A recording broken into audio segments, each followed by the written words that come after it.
Hello folks and welcome to my channel. Now this video will be the first part of my DCS World Beginner's Guide, which I've been planning to do for a longer while already. In the next 20 to 30 minutes we will find out what DCS World generally is, what its basic functions are and what you will have to be prepared for. So, see you soon! And we jump right back in. First of all, I would like to answer the question, why am I making a DCS World Beginner's Guide in the first place? After all, you will find out that YouTube is already full of those. You will find all kinds of different how-tos, walkthroughs, tutorials and so on about this very specific game. So why is that? At first we have to clarify one thing. DCS World, or the Digital Combat Simulator, is a simulation and not a game. And at this point a very good simulation when it comes to simulating all kinds of different military aircraft from different eras. In DCS World you will be able to fly a huge variety of different jets, helicopters and piston engine aircraft from the Second World War. This large variety of aircraft you can fly in DCS World is also one of the reasons that brought me to the simulator in the first place. Now there is also a big downside with DCS World. Once you got the simulator and you have everything set up and running, the game with its sandbox concept basically leaves you alone.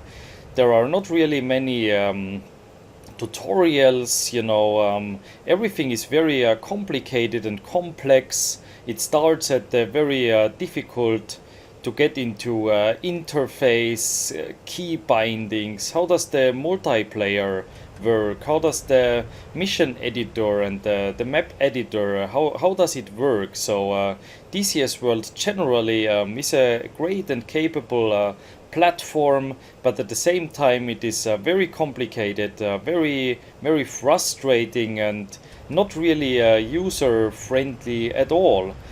You will see now we are flying around here in this HAS-37 Vigen, which is an external module for DCS World that you will have to buy. It will take you certainly a while until you get there where we are at the moment. Now we will also answer the question, is DCS World actually free to play?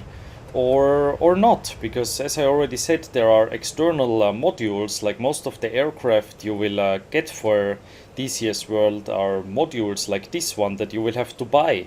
DCS World actually at the beginning, when you download it for the first time, only comes with 2 free-to-fly aircraft attached. It will be a civilian version of the famous P-51 Mustang, an unarmed version of it. And the second one will be an armed aircraft. It will be the Su-25T, a Russian-built ground attack aircraft from the late Cold War, and I will make 2 separate videos on those modules. Now that we clarified those basic things, let's get into it a bit more deeper. DCS World is a so-called learning simulator after all, and at this point let's start learning. Now if you are like me, you probably played military aircraft related games before, like let's say for example Tom Clancy's Hawks, Ace Combat, or something very popular at the moment, War Thunder. Now while these games are fun and can offer something like an entrance to the world of virtual flying, I experienced that they get boring at some point and don't really give you the full experience, and certainly are not able to teach you how to fly. Now there is of course the Microsoft Flight Simulator, which is also a very great and capable platform. But if you really want to fly military aircraft, there is really not a way around DCS World. So in 2017 someone recommended DCS World to me as an alternative to War Thunder, and I decided to give it a try. So when you finally decided that DCS World might be the right choice for you, you will start wondering how and where to download it and what version you should get. Now, DCS World is also available on Steam, but I would recommend you to download the DCS World standalone version. This is due to some problems with compatibility with the Steam version, some additional content, and also some multiplayer servers are not available with the Steam version of DCS World. So for that you want to go to the original DCS World homepage. You will go here to the download section, and you will find two versions here: the DCS World stable and the DCS World 2.8 open beta here. Now, there's not really a huge difference. It is just that the open beta is what an open beta usually does. You will always be up to date with the latest changes in the game's engine. And also keep in mind that some of the popular multiplayer servers are only available with the open beta version of DCS World. So I would recommend you to get the open beta version. It is not really full of bugs or something like that you would expect from usual open beta versions. Most of the DCS World players are using these versions, and there are not really many problems with that. Now you would just hit the download button and install your copy of DCS World like any other program of your computer. I will not guide you through that process, of course. Just when installing DCS World, keep two things in mind: that you install it on a fast SSD that is also large enough. I would recommend a partition that has at least, I would say, 500 gigabytes, since many of the available contents, especially the terrains, the maps, they are really huge files, and after a few years you will run out of storage pretty fast. So you downloaded and installed DCS World. What will you get? Now, as I already mentioned before, DCS World will come with two free-to-fly modules attached. One will be a civilian unarmed version of the P-51 Mustang, and one will be an armed module. It will be the Su-25T. Now, I need you to understand that while DCS World is labeled as free to play, at the same time it is one of the most expensive video games ever made, and I will show you now how that comes. Now, also here on the DCS World homepage, if you click to the eShop and to the modules, you see here all the available aircraft that you could possibly fly in DCS World, and this is really a huge variety. You will find all kinds here. Like, we are here now at the section of the a bit more modern jets. These are mostly third to fourth generation fighter jets, like an FA-18, an F-16C, an F-14, and so on. You will also find helicopters, warbirds, jet trainers like this MB339 here, for example. And as you can see already here on the right side, all of those modules will definitely cost you something. So at some point I got bored and I wanted to calculate together how much it would cost you if you would own all of the modules, terrains, bundles, and campaigns that are available here, and I summarized it at around 2,500 dollars, give or take. So DCS World is, at the end of the day, definitely not free to play. Next, I really need you to understand the difference between high fidelity and low fidelity modules in DCS World, because you will stumble upon those terms in the beginning, and for me, I didn't really understand what they mean. Like for example, the two free-to-fly aircraft, the TF-51D is a full fidelity or high fidelity module, while the Su-25T, which is your second free-to-fly module, is a low fidelity module.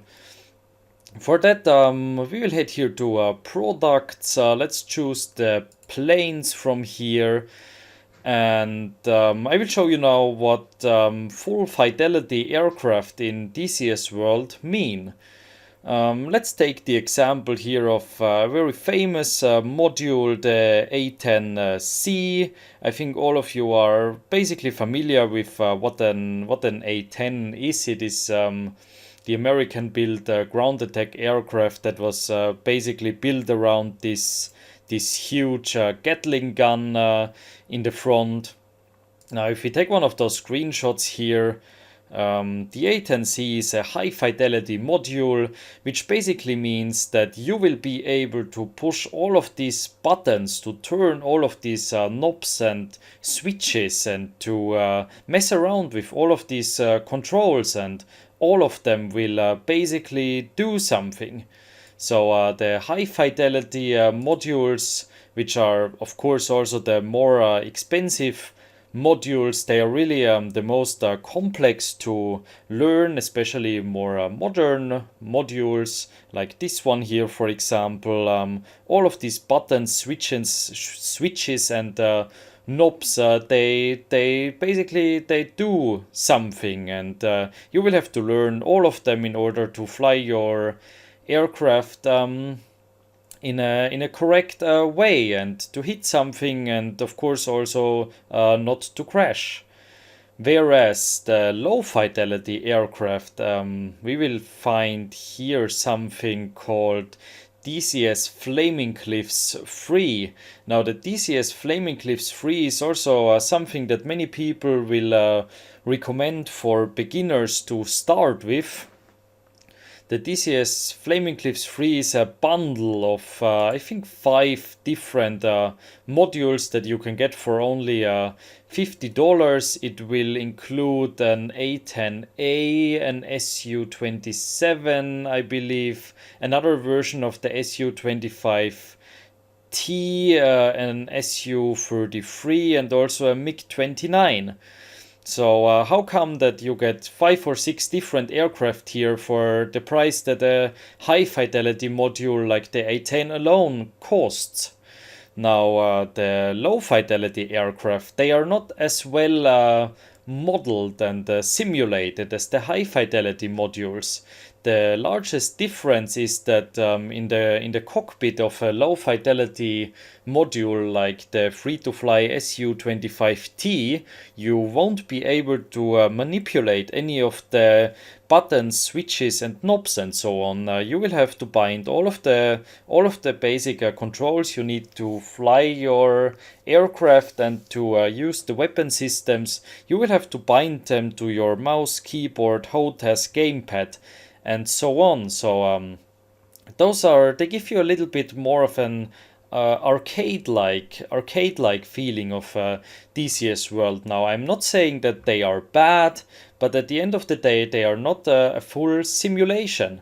So I personally wouldn't recommend you to buy the DCS World Flaming Cliffs package, since with your free-to-fly Su-25T, you already have a very, very capable ground attack aircraft, a low fidelity aircraft available when you start with DCS World, and there's not really a need to get more of those, since at the end of the day you want a simulation and not an arcade game. Now there is maybe one of the included Flaming Cliffs 3 modules, the Su-27 here. Maybe if you want one of those, you can get that. Of course, you can get all of the Flaming Cliffs 3 planes also as a standalone. The Su-27 is basically a little bit like an air-to-air version of the Su-25, if you can say it like that. The cockpit, it looks very, very familiar when you were flying the Su-25T before, and you say, okay, now I also want to experience some air-to-air combat in DCS world. You could get the low-fidelity Su-27.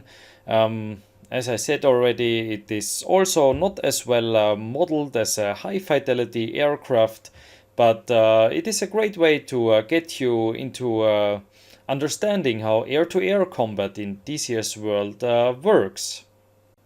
Now, when it comes to the high fidelity modules, there is not really a certain recommendation that I can make for you because it depends on personal taste very much. For example, maybe you came to DCS World because you watched the Top Gun movies and you always wanted to fly something like the F-14 or the F-18 from the new Top Gun Maverick, and that is like totally fine if you said, okay, I get DCS World because I want to fly those.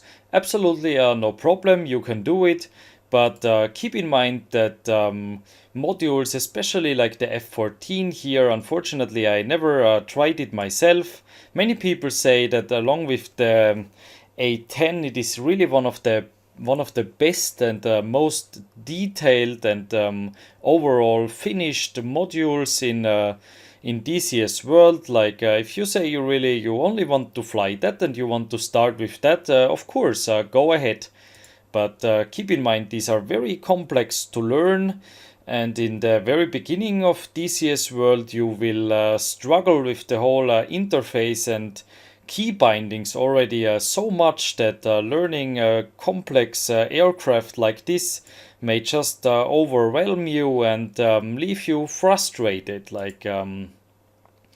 So keep that in mind. And of course, the same applies for something like the F-18 here, for example. But if you are really here now and say, hey, please, I don't know where to start. What would you say should be my first high fidelity aircraft in DCS world? What should I maybe start with? Now there is one module, and after many years in DCS world, it is still my favorite, even though some say it lacks capability. I just really love it because it's also a charm to fly, and I will make some separate introduction video about this. It's the F-86 Sabre. The F-86 Sabre is a very early, or actually the most really functionable American built jet fighter, or actually it's also named the first jet strike fighter because you can actually fly multi-role missions with that. You will have free fall bombs, you will have unguided rockets, you will have very early versions of the air-to-air IR guided sidewinders, and overall the flight model of this F-86, it's really great, and some would really call it a warbird on steroids because it's really a little bit like still a World War II fighter, just with a jet engine, and it's really fun to fly. It's for a full fidelity module. It is easy to learn, and it comes with enough content. You can fly it on a Cold War server, and it will also have two great campaigns with it. Now I would really quickly once more talk about the pricing in DCS World. As you saw here already, there are some modules they really cost much, like $80 here, for example, for the FA 18. You might think that this is very expensive, but at the same time, you have to keep in mind how extremely difficult and challenging it is for the developers team to model an actual, like really existing and still in operation military aircraft and put it all together and making it work in a computer simulation for everyone to use. It is incredibly challenging. It takes many years. The developers, they have to dig through official documentations and all kinds of material, you know, the manufacturers manuals and so on and so on. So that takes a very long time. And also keep in mind that many systems of those aircraft, especially from the eastern part of the world, they are still confidential and classified, which is also a main reason why we don't have anything like full fidelity MiG-29 or Su-27. So really keep in mind that with those high prices, when you buy this module, it is totally worth every cent, and you really support developing teams to make more of those amazing modules. Now in the last part of the video, I will give you a quick overview over the DCS World's main menu. As you can see here, this is your main menu screen. In the background here, this wallpaper. It is a scenery of the Caucasus terrain. So I didn't mention this before, but of course probably you also want to know where in the world will I be flying. So with your free copy of DCS World, you will have one default terrain available, and this map covers a large area about the Caucasus region, which is the south of Russia, so parts of southern Russia, Georgia, the Black Sea, and of course the Caucasus Mountains, with Mount Elbrus being the highest summit in the European mainland.